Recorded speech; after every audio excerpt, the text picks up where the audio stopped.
I have a question about some videos I recently watched in which you were being interviewed along with Tim Freak.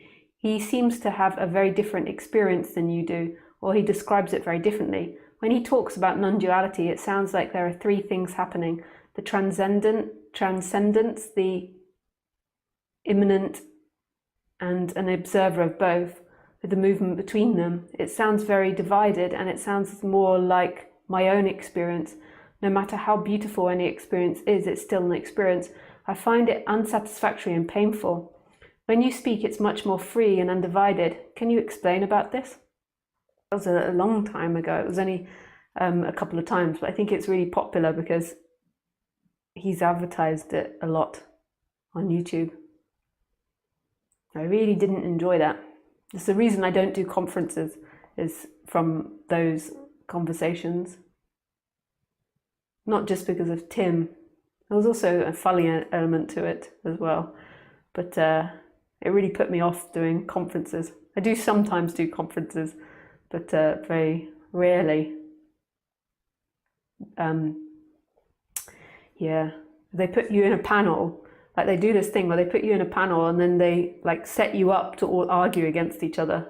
And to me, it just seems absolutely ridiculous. It might be exciting and entertaining for the audience, but it hurts my heart that it felt like I was selling myself cheap.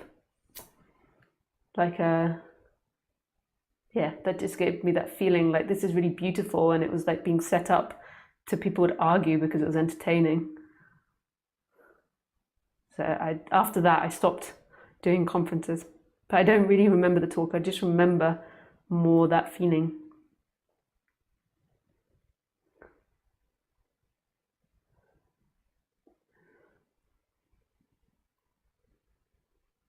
And I don't know, that's too hard for me to say what he's talking about: the transcendence, the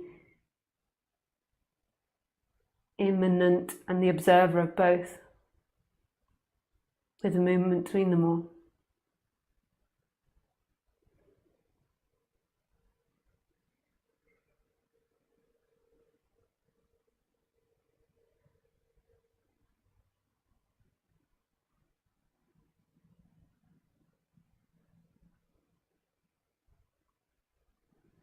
And I don't know, I just don't know. I can't remember.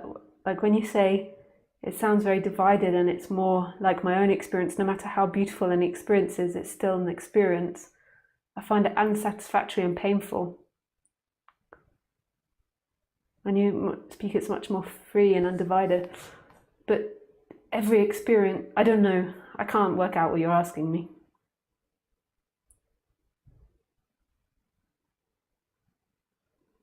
I don't know what you mean. You have to just, if you could just summarize it a bit more. Are you, I didn't know, yeah, it's too confusing.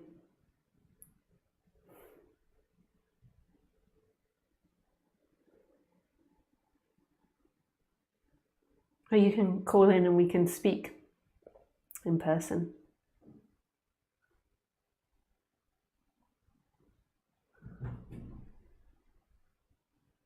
Just that there's an observer. From Tim's perspective, there's an observer.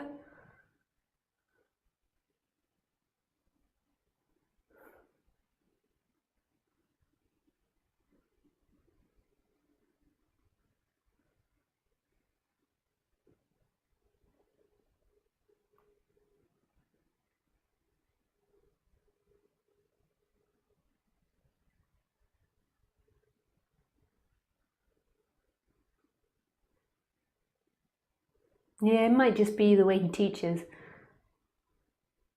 Yeah. There is no observer.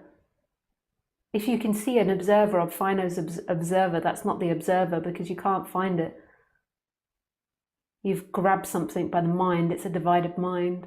There is only experiencing, which is everything. But it's also so hard to teach this that I can understand that some people call it the observer, or, I mean, I call it the empty looking, or consciousness. Actually, there is no consciousness. There's simply everything, which is self-conscious. It's this idea that consciousness is inside the body in some way. The consciousness rests behind the eye and is inside, looking out at this world.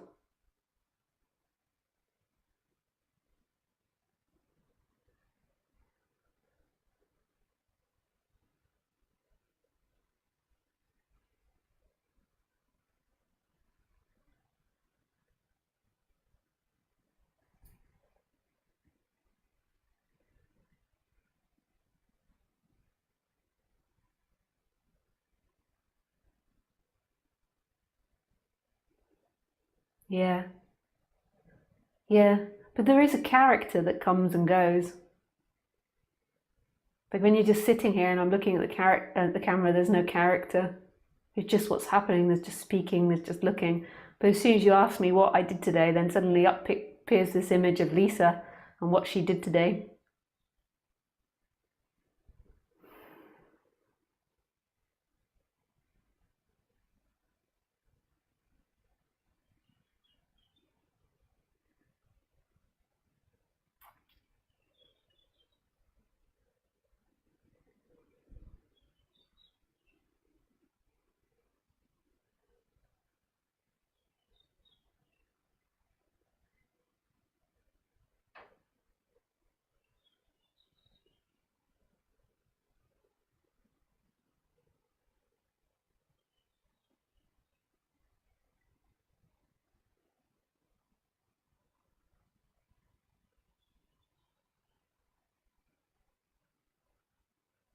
I guess I'm making a problem out of nothing.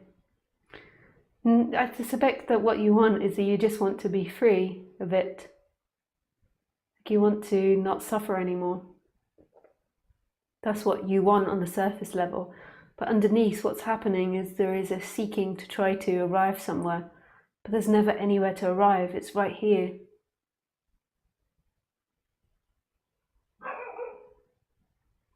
There's nowhere to arrive.